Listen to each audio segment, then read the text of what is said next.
whatever reservations Davis had, done.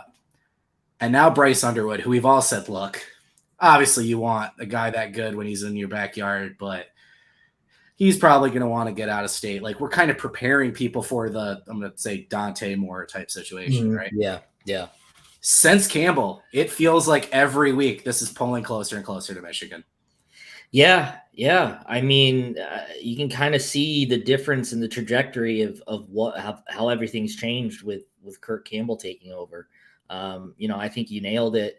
I don't think Jaden Davis was ever a threat to go anywhere else, but it kind of was a perfect storm of crap for Michigan, essentially. I mean, you had another round of Jim Harbaugh, the NFL rumors.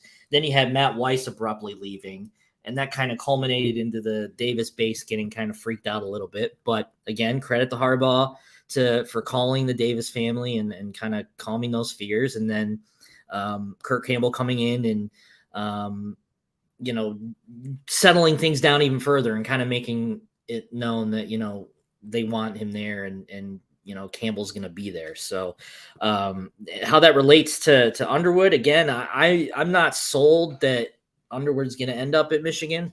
I think Michigan has a good shot. It's just one of those conundrums where, you hear so many different things from so many different people. There isn't necessarily a consensus that, of what's happening. I have one half of, one half that says, oh no, he just wants, as you mentioned, he wants to leave the state. He doesn't want to play in the state of Michigan. He wants to go down south. Another half is, hey, watch out for Michigan. And this is kind of the second half of that argument has kind of been the one that's been bubbling up to the surface more lately. And facts are facts. He's visited multiple times, mostly unannounced, just showing up midweek. So, I mean, that speaks to something, that's not just, a guy spending a lazy Wednesday, in Ann Arbor. He's comfortable at Michigan. Right. Exactly. That's not a secret. Yeah. Right. Exactly. So, you can't discount those visits. But, again, everyone else in the country wants him. So, it's not going to be, like an LSU, for example, or an Alabama, whatever. I'm just throwing two random schools out there, but, them just saying, oh, he's a Michigan guy. It's all right. We'll just back off and go somewhere else. No, it's, they're going to recruit him hard until the very end.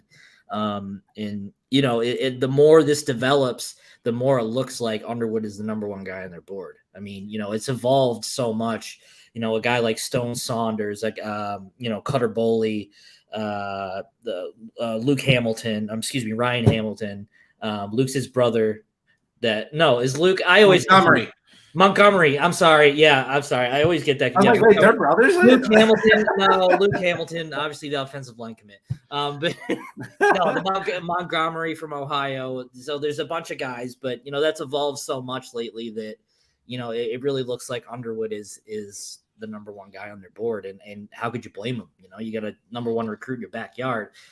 You got to recruit him. So we'll see. I mean, we're what, May 10th, and I can't sit here and say, this is where Davis committed, so we had to immediately jump on the 25 wagon. Right. What happened? No break, 25. Right. Exactly. So I can't really sit here and say, hey, this is where things are trending with Underwood, but I can say that, Michigan is in it. This isn't a cursory, just doing it for the hell of it. Michigan is legitimately in this race. And let's be clear, there was a time with Weiss, they weren't in it. Right. Absolutely. 100%. Underwood's backed off, man. 100%. So. And again, yeah, which circles it right back to Kirk Campbell. A lot of the reason why Michigan is doing so well with these quarterback recruits is because of Kirk Campbell. And Underwood is another example of them getting right back into it. And obviously having that familiarity and Belleville being like, 20 minutes away from Ann Arbor. I mean, it helps, but you got to put the effort in. You got to recruit these That's guys. What I was going to say. You still have to win it. And I remember when I was texting you after I spoke to somebody close to Underwood and the way he explained it, you had heard something similar. It was just kind of this light bulb moment, right? Yeah. He's the number one quarterback. He doesn't want to just pick Michigan because that's the obvious thing, right? Like, They could absolutely be the right program for him and fit, but he deserves to check everything else out, right? Yeah. And Michigan still has to win it. Being recruited by the school right down the road means the world to you, and you can feel that's the draw that you're towards. But if you don't literally check and go somewhere else and see, and that's why to me there's two paths, and this is kind of going to become an analogy moving forward. I think there's a Dante Moore type recruitment, and then there's a Donovan Edwards type recruitment. Right? Edwards went to Ohio State. He went to Georgia. He was one of the top running backs. Everybody wanted him. He did his due diligence, and Ann Arbor was still home for him. He picked Michigan. Dante Moore did something similar and kind of confirmed, no, I do actually want to leave the state. This isn't just, I don't want to pick Michigan just to pick Michigan. So I think Underwood's going to go through something similar. He's comfortable. He's going to come to Michigan a ton.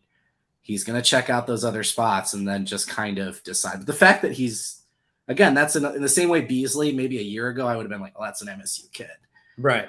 Yeah. Underwood was kind of like, it's a bummer. You don't want to lose more in Underwood